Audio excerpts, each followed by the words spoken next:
Vamos a querer explicar hoy el mensaje titulado Tetelestai.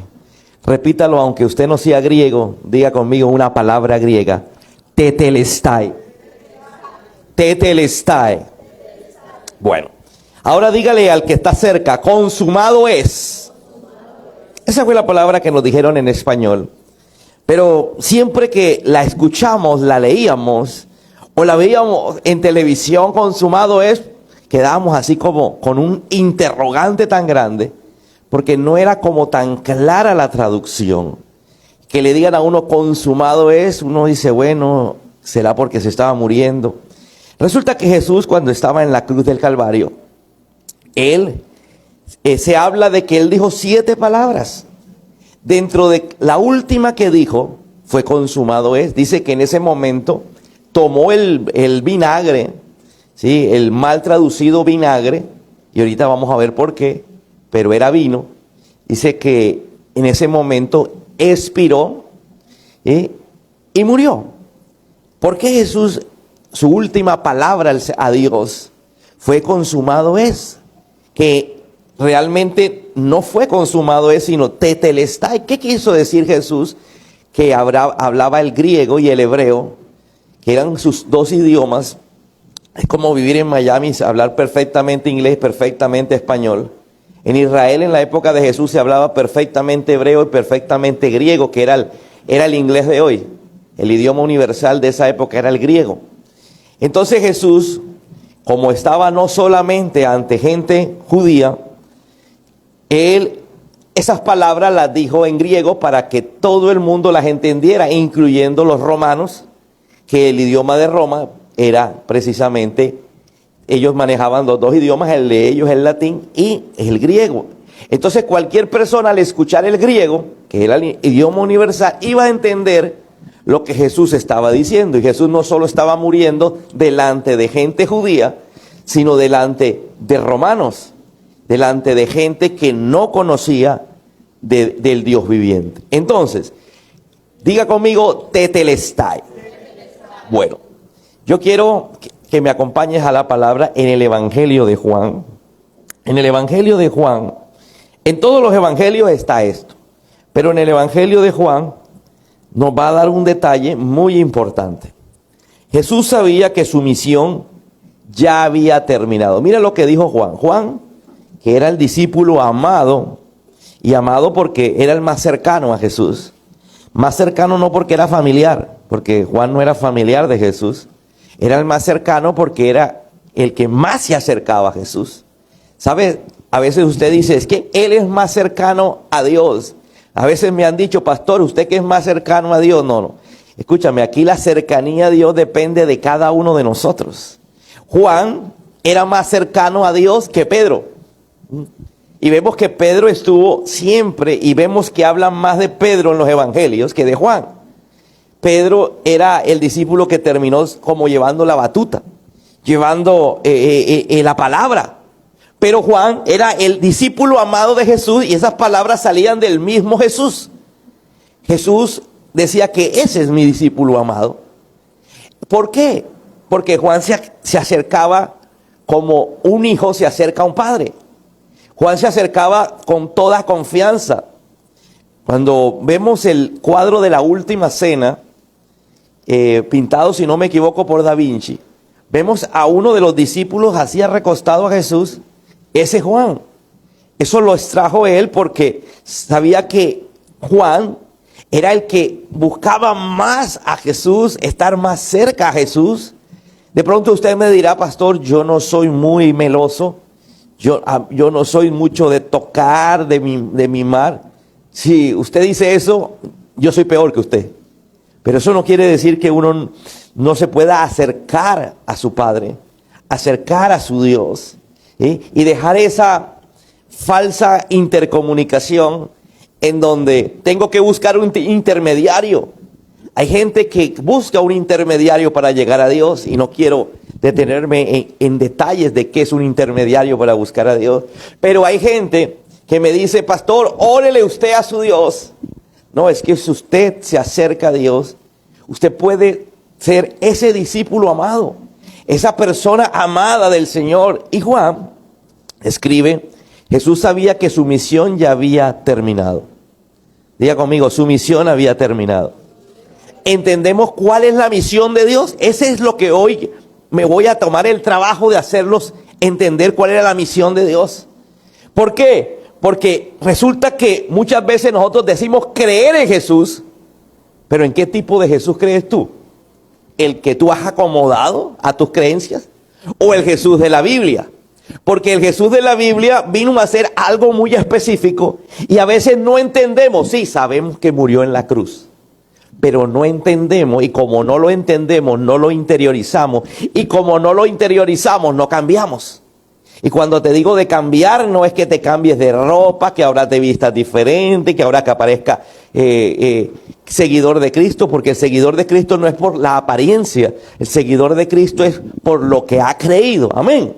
Hay gente que en su religión le toca aprender modelos para parecer que busca a Dios, pero uno no tiene que buscar modelos de vestimenta, modelos de comportamiento. Uno tiene que buscar es a Dios. Amén. Y cuando uno encuentra a Dios, encuentra el propósito, la misión. Cuando nos vamos a una empresa, toda empresa tiene una visión y una misión.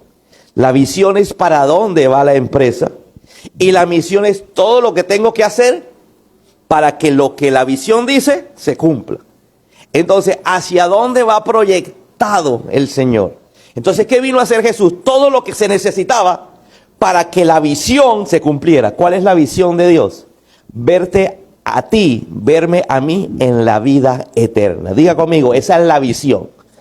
Dios proyecta y dice, yo quiero llegar a tener a muchos conmigo en la vida eterna. ¿Cómo será la vida eterna? Es el primer interrogante. Igual que cuando Adán y Eva. Mira que cuando Adán y Eva, la Biblia dice que Dios caminaba con ellos. No como nosotros, que nosotros no lo vemos. Juan tuvo la dicha de ver a Jesús. Pero en la Biblia vemos a un apóstol Pablo que no vio a Jesús. Lo vio como nosotros, en una manera de la fe. Él no lo vio. Y a ese Jesús me habló, abracé a Jesús. No, Juan sí tuvo la dicha, pero Pablo no. Pablo es como nosotros. Y Pablo llegó a ser un discípulo o un apóstol más grande que Juan. Así que no salgamos con el cuento que fue porque Juan lo vio, porque Pedro lo vio, porque Pedro lo abrazó, porque Juan lo abrazó. Pablo no lo vio, Pablo no lo abrazó y Pablo llegó a ser más grande en el evangelio que Pedro y que Juan. Entonces, Pablo representa al cristiano de hoy. Pablo representa a esa persona que no pudo ver a Jesús caminar y decirle, Jesús, maestro, sálvame. Juan le dijo, Señor, sálvame. Pero Pablo tuvo que decirle a un Dios que no ve. Por eso él dice, dichosos los que sin ver creyeron. ¿Cuántos aquí sin ver han creído? Amén. Entonces, nosotros nos encontramos frente a un discípulo que dice la misión de Dios ya está cumplida. Y la misión de Dios es todo lo que se necesitaba para que se cumpliera la visión. La visión es la vida eterna. Pregúntate a ti mismo, ¿estás interesado en la vida eterna? Si tú vienes a la iglesia, ¿sí?, y no entiendes esto de la vida eterna, es sencillamente porque no has entendido qué vino a hacer Jesús en la tierra. Por eso te pregunto, ¿en qué Jesús has creído? ¿En un Jesús de la cruz? Sí. ¿Pero qué vino a hacer Jesús en la cruz? ¿Será que Jesús vino a perdonar mi pecado? ¿Para qué? ¿Pero para qué perdonar el pecado? La única respuesta a esa pregunta es perdona mi pecado porque me quiere ver en la eternidad. ¿Alguien quiere estar en la eternidad? Entonces Adán y Eva caminaban en el huerto y en la tarde se encontraban con Dios. Hablaban con Dios. Dios les preguntaba cómo les fue. El huerto estaba en la tierra, pero era algo sobrepuesto. En el momento en que Adán y Eva son expulsados del huerto, el Edén es quitado de la faz de la tierra. Ese Edén, eso es lo que Dios está hablando de una vida eterna. Un futuro como Adán y Eva. Adán y Eva perdieron la vida eterna. Tú y yo podemos ganar a través de Jesús esa vida eterna. Porque no es lo mismo vivir con Dios que vivir sin Dios. Necesitamos entender el propósito de que Jesús haya venido, de que haya hecho una misión. Diga conmigo, una misión. Él vino a hacer una misión a la tierra. Él era Dios. Él no era terrenal, era Dios. Y como Dios vino a hacer una misión a la tierra, y para que esa misión se llevara a cabo, era necesario volverse un ser humano, igualito a cualquiera de nosotros. ¿Acá habrá algún humano? Bueno, entonces Jesús se hizo como un humano para cumplir la misión. Juan dice, ya se acabó la misión. Entonces vamos a empezar a analizar cuál fue la misión de acuerdo a lo que Jesús va a decir. Dice, Jesús sabía que su misión ya había terminado, y para cumplir las escrituras dijo, ¿para qué? Tengo sed. Ya estaba a punto de morir, y lo último que dice, dice tengo sed, correcto, diga conmigo, tengo sed. No es lo último que dice, ahorita vamos a ver qué es lo último que dice. Tengo sed. Había allí una vasija de vino agrio, ¿de qué? ¿De qué?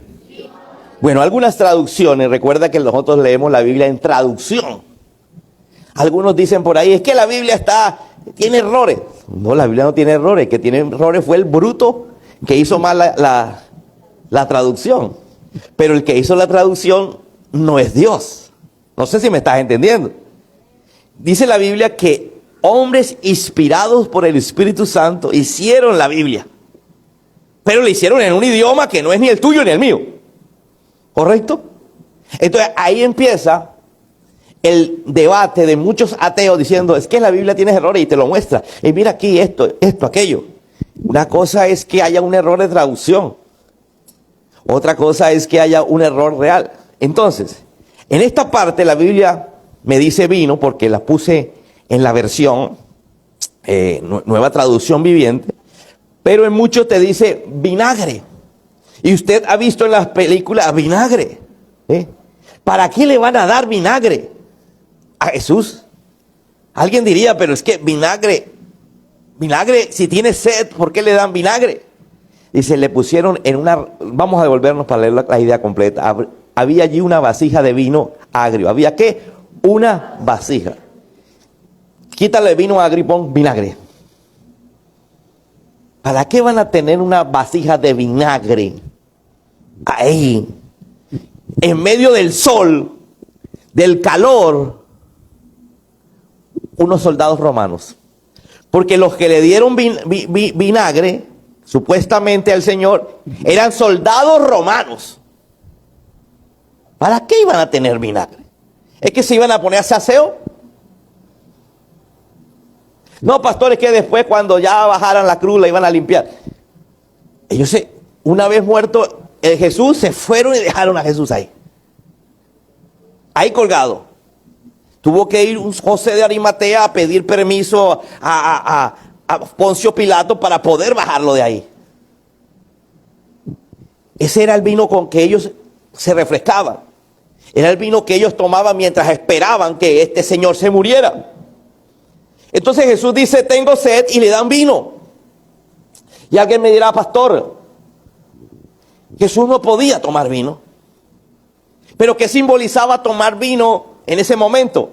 Dice que había terminado su misión. Diga conmigo, había terminado su misión. Así que mojaron una esponja en el vinagre o en el vino, porque es que el vinagre significaba que era un vino agrio.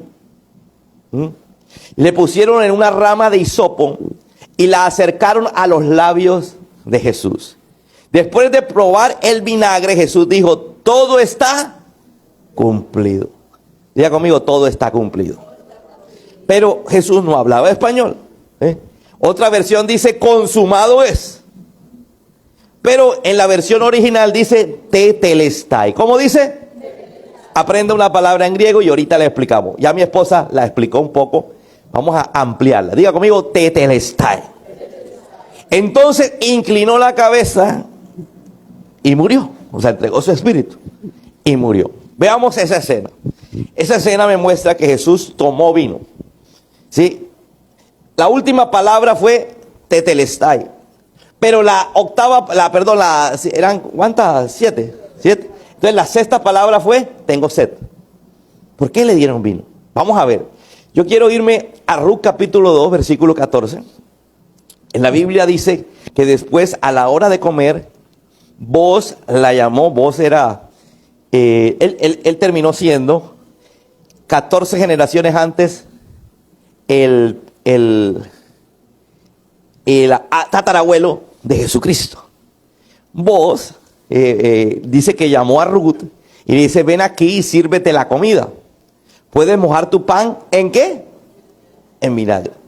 Pero ¿qué tipo de vinagre era este? Sí, que el vinagre es para comestible.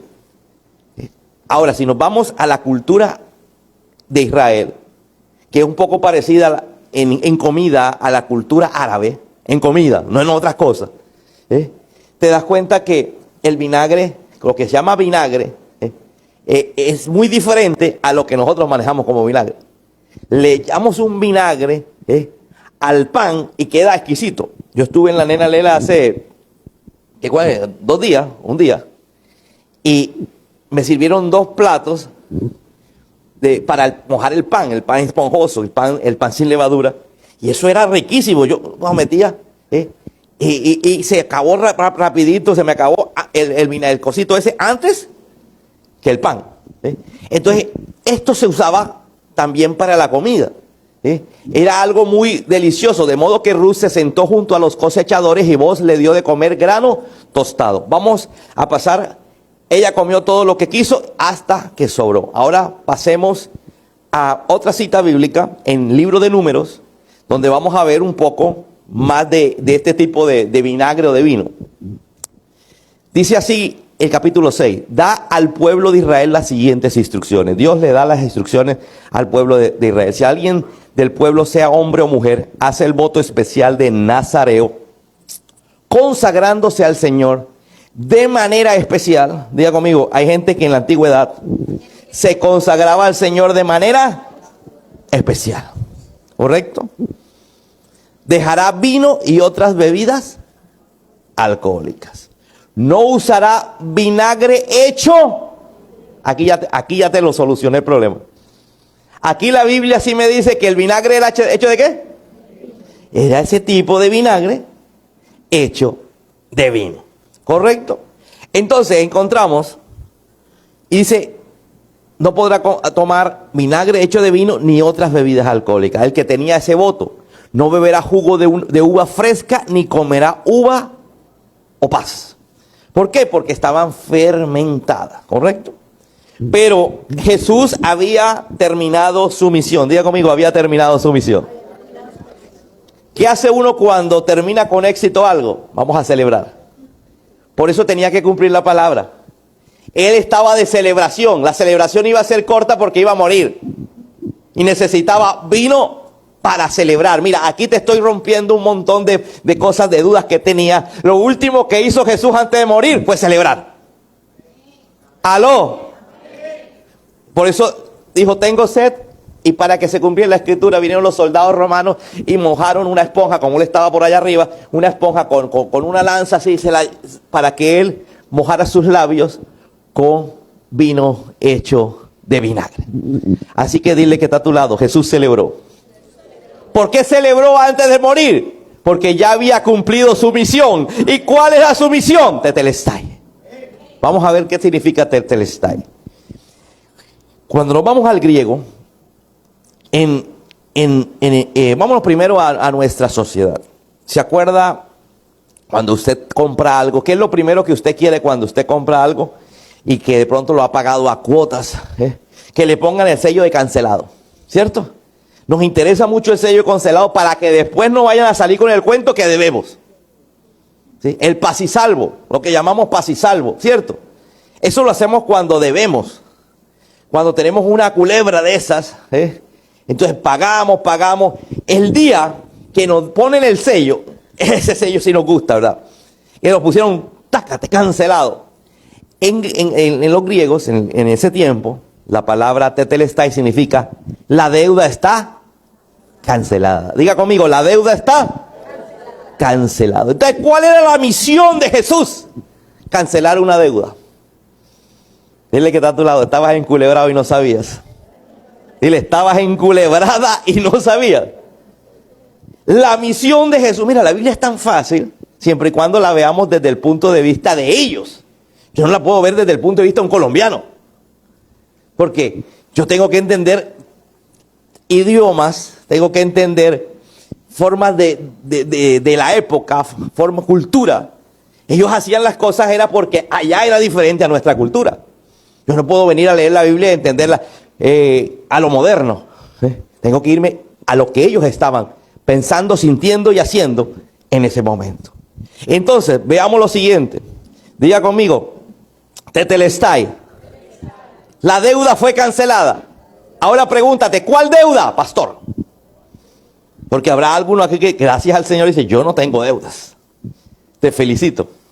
Pero no te habías dado cuenta que tenías una más peligrosa que la que tenías con el pagadiario. Resulta que la Biblia dice que la paga del pecado es muerte. Diga conmigo, la paga del pecado es muerte. Resulta que cada vez que yo peco, o tú pecas, o cualquiera peca, en la Biblia, en lo legal, diga conmigo, en lo legal, la Biblia me explica que es como si yo le firmara un pagaré en blanco a Satanás. Y Satanás se lo da a los demonios para que lo usen. ¿Qué es un pagaré en blanco? Yo puedo cobrarte a ti lo que yo quiera. ¿Por qué? Porque tú me firmaste. Cuando a veces hacemos una deuda con esta gente que uno le dice que extorsiona, o sea, que extorsiona por la cantidad de intereses que presta, a veces esta gente viene y le hace firmar pagarés o le dice, me das tu casa como prenda, y resulta que por 500,000 pesos tú le entregas las escrituras y termina él quitándote la casa por 500,000 pesos. Así ha pasado. Gente que en los barrios es el que tiene plata y el que va prestando a la gente que no tiene conocimiento y termina enredada. Resulta que nosotros, como no tenemos conocimiento de que el pecado trae consecuencias, entonces terminamos enredados en el pecado y Satanás cobrándome. ¿Cómo cobra Satanás? Vamos a poner ejemplos. Enfermedades. Tú no naciste para estar enfermo. Entonces nos cobra con enfermedades. Muchas veces no hay una enfermedad, pero hay dolores. Porque tú vas al médico y el médico te dice, no, tú estás bien de esto. Pero tú, que él es el que estás viviendo, dice, pero es que yo no me aguanto la pierna. Es que a veces me duele la pierna y a veces me duele el brazo. Y cuando no es el brazo, es la espalda. Y el médico saca el chequeo y todo, te manda a sacar 50,000 exámenes, dura 2 años yendo a la EPS y al final te dice, no, tú no tienes nada. Pero a ti te duele. Entonces el diablo viene con dolencias, viene con enfermedades, viene con crisis emocionales. Diga conmigo, crisis emocionales. ¿Cuáles son esas crisis? Las crisis existenciales. Esa que te dice hoy, hoy sí voy para adelante y mañana yo no sirvo para esto. ¿Aló? Cierto, nos pasa. Entonces el diablo, cuando tú tomas una decisión, como él tiene un derecho legal en lo espiritual, porque somos espíritu, usted está viendo, pastor, pero es que aquí todos somos carne. La Biblia nos muestra que somos tripartitos, es decir, cuerpo, alma y espíritu. El espíritu es el que dice que dio Dios al morir, al nacer, perdón. Y al morir ese espíritu sale y vuelve a Dios. ¿Listo? El alma es todo mi intelecto, eso que me dio Dios, diferente al cuerpo, donde yo pienso, donde yo sumo, donde yo sé que me llamo Germán, donde yo me pongo bravo, donde yo perdono, donde yo me alegro, donde yo amo. Ese es el alma. Entonces la Biblia dice que tenemos cuerpo, alma y espíritu, ¿correcto? Entonces, ¿para qué les digo esto? Porque tenemos que entender que Satanás va a coger nuestra alma, o sea, nuestro pensamiento, nuestras emociones, y las va a tratar de cambiar porque tiene el derecho legal. Alguien diga, derecho legal. Entonces decimos, no lo voy a hacer y termina haciéndolo. Vamos a poner ejemplos. ¿Conoces personas que se han quitado la vida? Yo tuve un primo muy cercano, era mi primo, como yo decía, favorito. Se quitó la vida. Cuando pequeños éramos uña y mugre, crecimos y obviamente él Bucaramanga y yo aquí, nos distanciamos.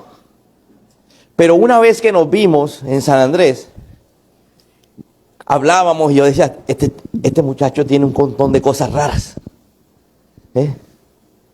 Este muchacho no creía en nada, era ateo. ¿Por qué no creía?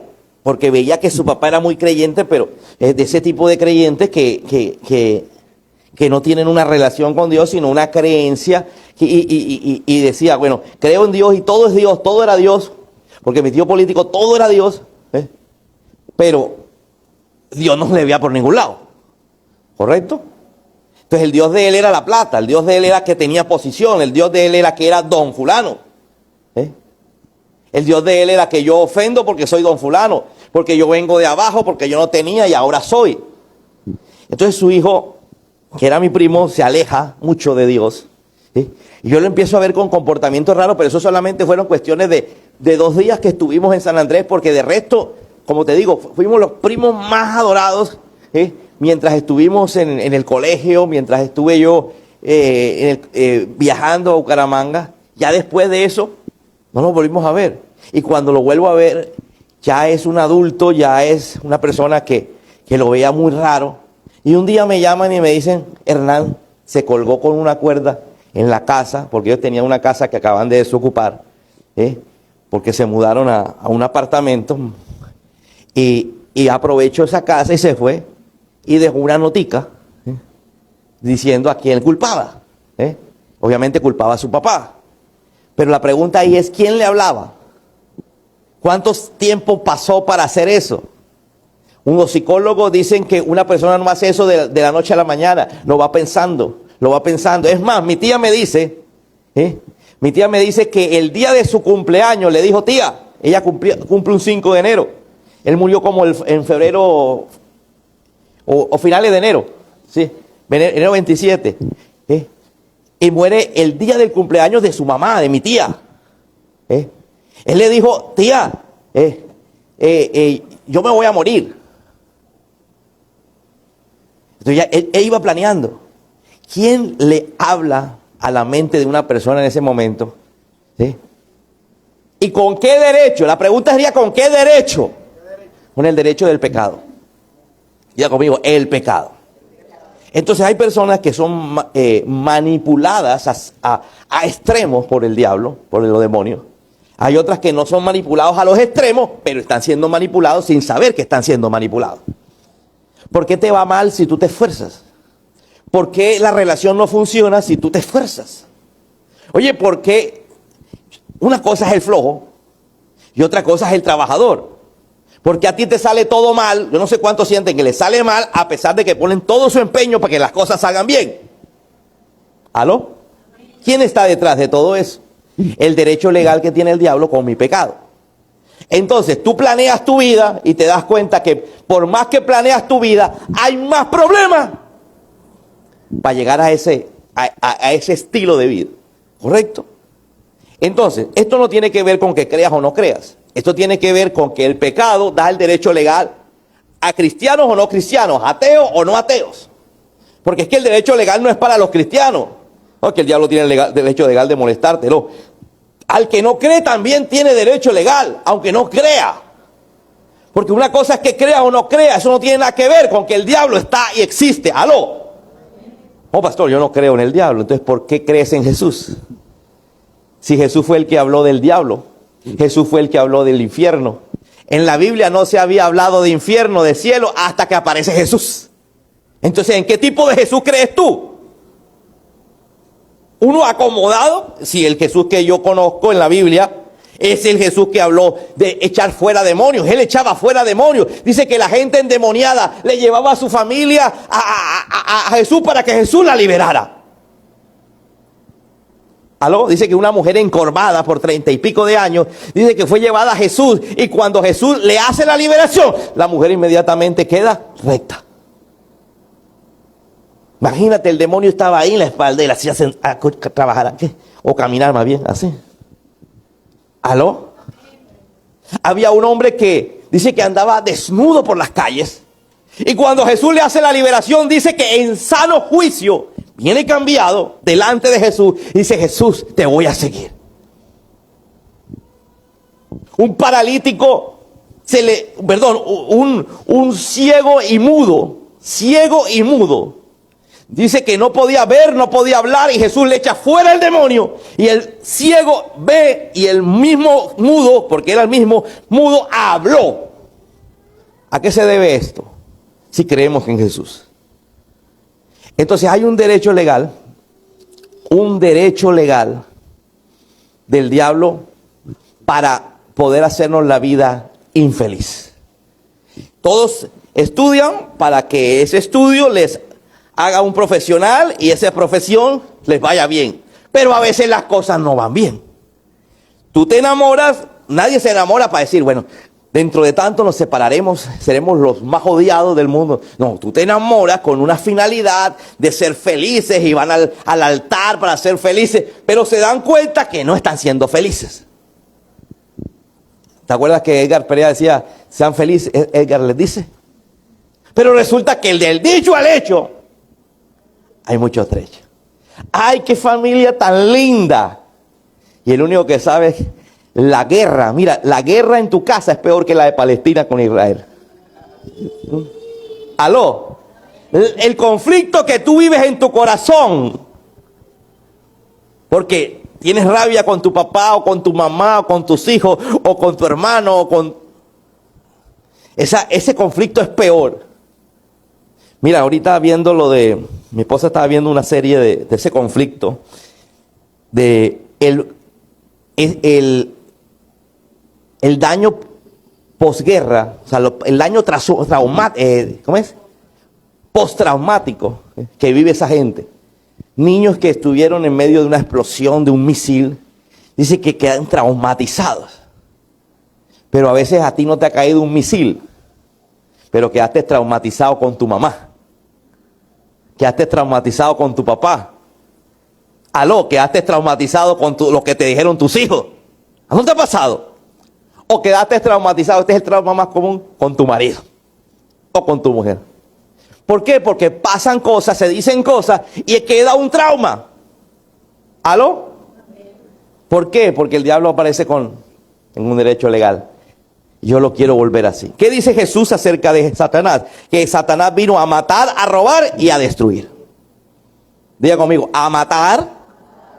¿A quién puede matar? A una persona. Y no está hablando de una casa no se puede matar.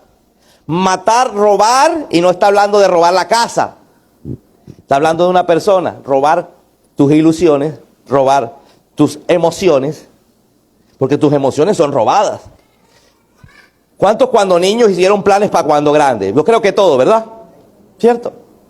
Yo con mi hermana empezaba, solo tengo una hermana, y con mi hermana empezamos, ella decía, no, mi casa va a ser más bonita, más grande, y empezamos, no, yo voy a tener carro, tú no. Empezamos con eso, ¿eh? Pero cuando vamos creciendo nos damos cuenta que no es tan fácil. ¿Aló? Diga conmigo, no es tan fácil. Porque los planes son fáciles, pero es necesario que entendamos que hay alguien que está manipulando la situación. Entonces, ¿qué es lo que viene a hacer Jesús cuando muere? Jesús dice, tetelestai, pagué la deuda, para que el que lo entienda empiece a reclamar que mi deuda fue cancelada. Ahora, pastor, listo, pero si ya yo recibí a Jesús en mi corazón y Él pagó la deuda, ¿por qué yo sigo así? Le voy a explicar. Se supone que yo quiero que ustedes me contesten. Si se cae una casa, ¿quién debe responder? Porque fue una lluvia. ¿Cuánto no pasa? ¿Quién debe responder? El Estado, ¿verdad? ¿Cierto? ¿Por qué? Porque la casa fue construida en lugares que fueron aprobados. Usted necesita un permiso de construcción. Y si a usted le dan un permiso de construcción y usted construye la casa y viene un vendaval y viene un terremoto, viene algo y se cae, usted tiene que ir al Estado a decir, me paga mi casa porque usted me dio permiso para construir ahí. Diga conmigo, ¿parece fácil? Pero resulta que para que te paguen tu casa, tú necesitas meter ¿qué? Una demanda. ¿Y la demanda se mete con qué? Un abogado. ¿Y cuántos años dura? Bueno, aquí viene el asunto. Yo tengo una casa que me debe el Estado, de esas casas de Campo Alegre, de la parte alta de Campo Alegre, que se deslizaron, se cayeron, llevan 12 años pagando arriendo y en ningún momento sueltan la plata. Los charnos quieren soltar la plata. Hay un tremendo abogado, y el abogado ha hecho de todo y no ha podido. Diga conmigo, hay un juicio y los juicios se demoran en algunas ocasiones. ¿A dónde quiero llevarlos? Escúchenme. La Biblia me habla que hay una corte celestial. ¿Una qué? Que hay un juez en la corte y hay un abogado en la corte y hay un acusador. Porque en toda corte tiene que haber alguien que defiende y alguien que acusa. Nos vamos, ¿quién es el que acusa aquí? La fiscalía. La fiscalía te acusa y tiene que haber un juez que te defiende y tiene que haber un abogado que te defiende y un juez que dice, este tiene la razón. Parece fácil, ¿cierto? Pero se demora. Mira lo que el Señor me enseñó. El que entiende lo que yo dije con Tetelestai, entiende que yo pagué la deuda. Es decir, entiende cuáles son sus derechos. Pero los derechos hay que pelearlos. Usted no puede llegar con la Constitución y decir, mira, aquí dice el derecho. Vamos a poner un ejemplo claro aquí. Se supone que la ley dice que las iglesias entran en una categoría especial. ¿Qué es una categoría especial? Que para servicios públicos, dice literalmente que para los servicios públicos las iglesias son tenidas en cuenta como si fueran estrato cero. Es decir, que no pertenecen a ningún estrato, por lo tanto se tiene que cobrar la menor tarifa. Eso dice la ley. ¿Y sabe? Esta iglesia lleva 18 años y hemos gozado 6 meses de ese derecho. Y eso fue hace como 15. Apenas lo hicimos, nos lo pusieron, venía barato la luz, barato el agua. Y a los 3 meses quitaron el agua de eso y a los 6 meses quitaron la luz. Empezamos a pelear, no logramos nada. Pero como buen colombiano que soy, dije, déjalo así. ¿Aló? Dile que está a tu lado. Tu problema es que todo dice, déjalo así. Ese es el problema nuestro, lo dejamos todo así. Si hubiéramos luchado, no estamos a toda hora diciendo, es que el gasto más grande que tiene la iglesia es la luz. Oye, funcionamos solo un ratico a la semana y pagamos 1.500.000 de luz acá. Pagamos 120.000 pesos de alumbrado público.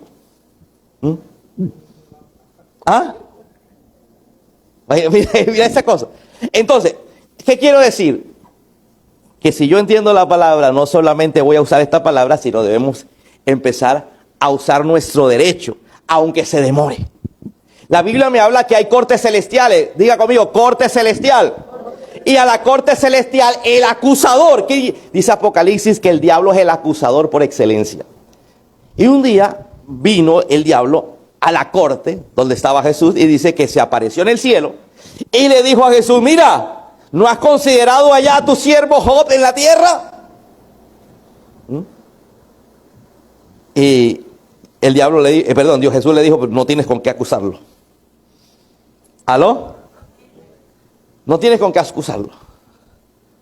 Entonces el diablo se ideó la manera de que lo acusaran. Le dijo, mira, ¿sabes por qué no tengo con qué acusarlo? Porque tú siempre lo estás protegiendo. Quítale por unos días la protección y te darás cuenta que reniega hasta morir. Dice, bueno, vamos a hacerlo. Yo sé que no va a renegar. Y quitó el cerco de ángeles, de bendiciones que habían alrededor. Y dice que el diablo en un solo día le quitó todo lo que tenía en plata. Dice que tenía haciendas y todas con un rayo, cayó un rayo en una, en otra hubo un temblor, en la otra hubo un tsunami. Y desaparecieron las haciendas junto con el ganado de cada hacienda. Y mataron a todos los trabajadores, a todo lo que había. Y quedó con los brazos cruzados. Al día siguiente lo enfermó. ¿Aló? Pero Job no renegaba. Y pasaban los días, diga conmigo, pasaban los días. Y Job habla de esa corte celestial. Y Job tenía que ir a la corte. Diga conmigo, tenía que ir a la corte. Y ir a la corte no es muy...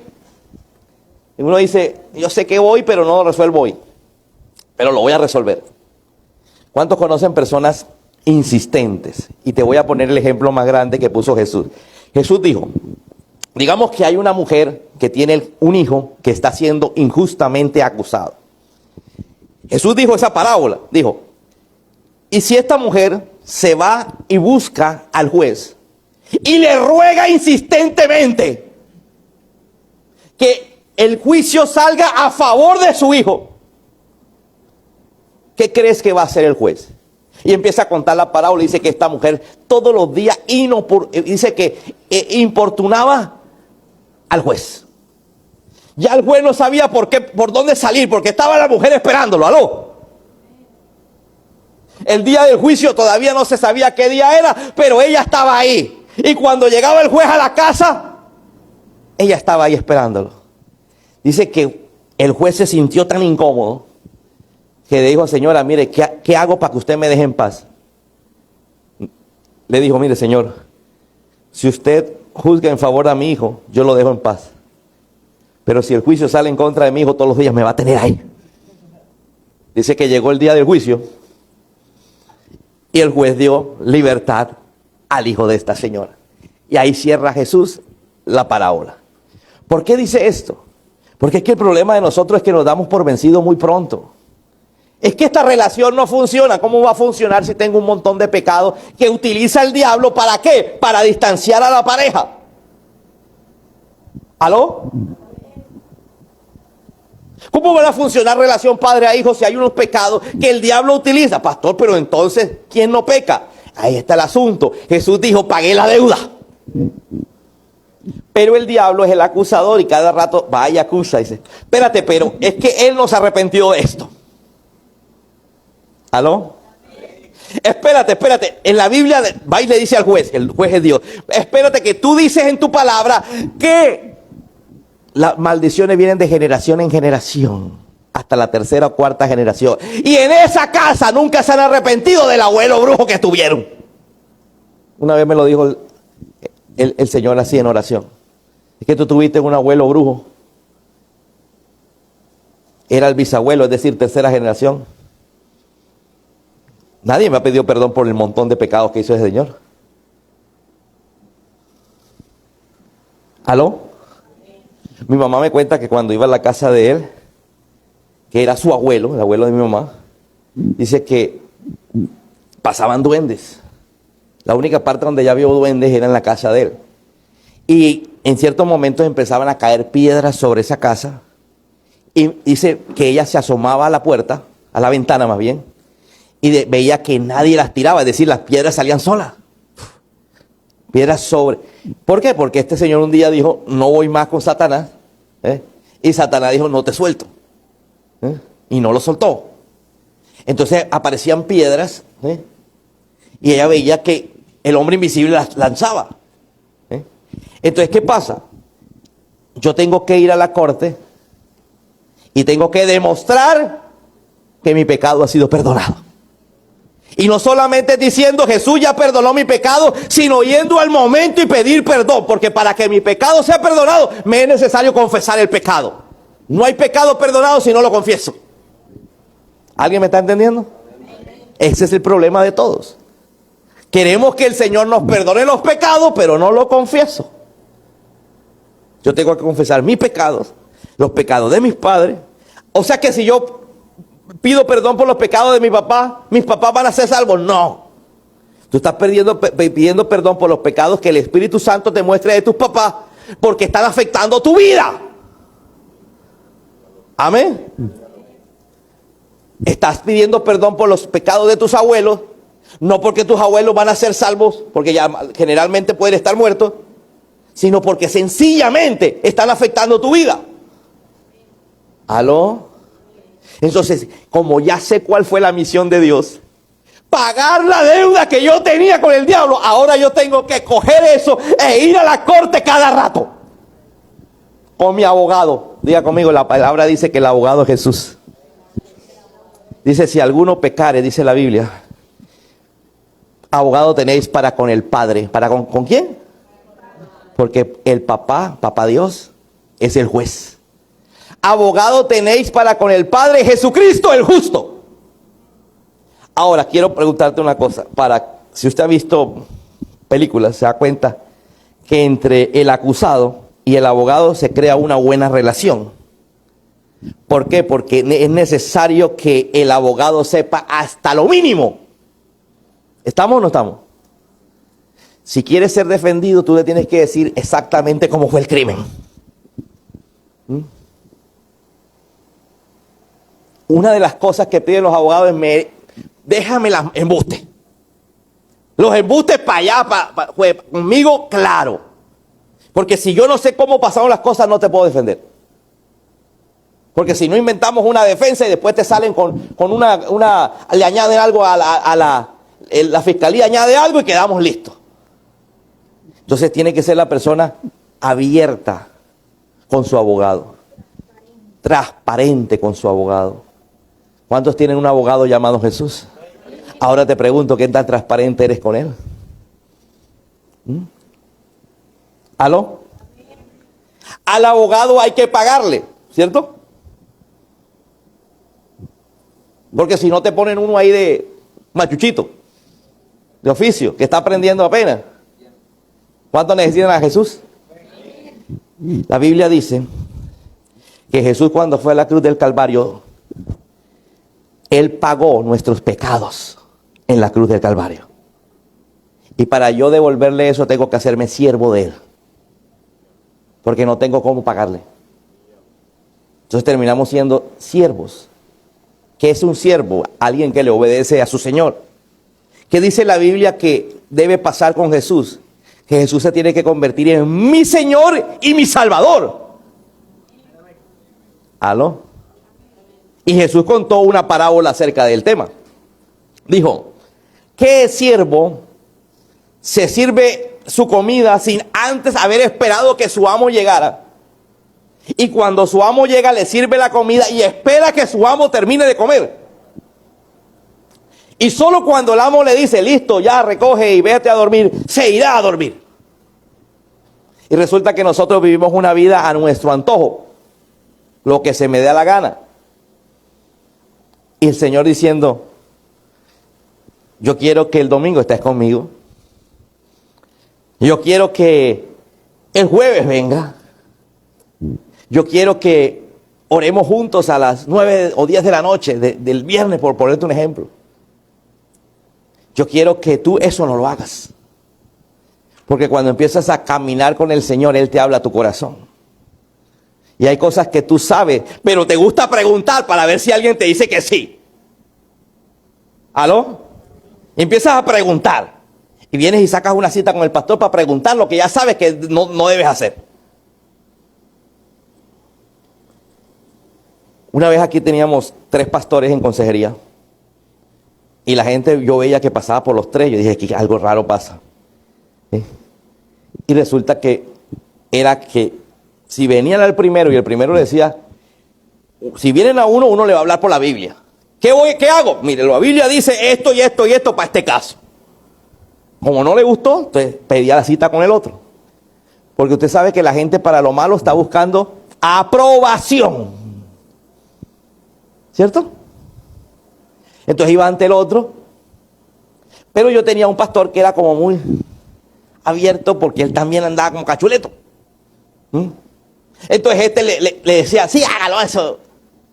Y la gente contenta con el pastor. Al poco tiempo se esparrama. Usted me entiende lo que estoy diciendo.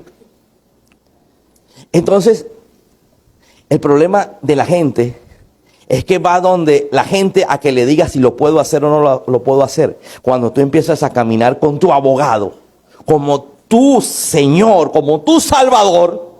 ¿Alguien me está entendiendo por qué es Salvador? Porque el que te salva es el abogado.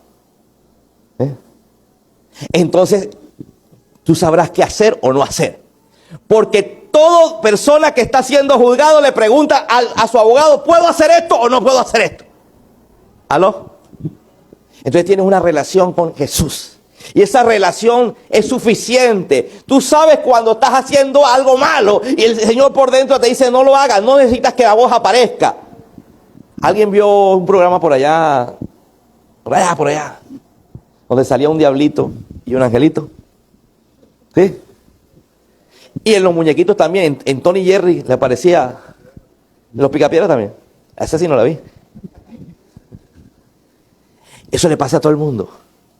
Esa voz es la voz de Dios diciéndote, es la voz del demonio diciéndote, dale. ¿Para qué preguntas? Tú ya sabes. Entonces, si ya sé que Jesús murió y pagó mi deuda, ahora cojo eso que dijo Jesús y me voy a la corte. ¿Y quién está en la corte? Mi papá. Pero resulta que papá es el juez. Y papá tiene que actuar de acuerdo a la ley. ¿Aló? Entonces, ¿qué tengo que hacer? Ir a la corte. Te pregunto, ¿cuándo fue la última vez que fuiste a hablar con tu papá? Y no te estoy hablando de tu papá de acá, sino tu papá de allá. ¿Aló? Mira, yo vi que días un reel que salió. Llevaron a un reo en Estados Unidos frente al juez. Y el juez era mujer, era jueza. Y cuando el reo levanta la mirada y la juez lo ve, le dice, qué sé yo cómo se llama, vamos a inventarle un nombre, ¡Armando! Y él grita, ¡Gloria! Se conocían, estudiaron juntos.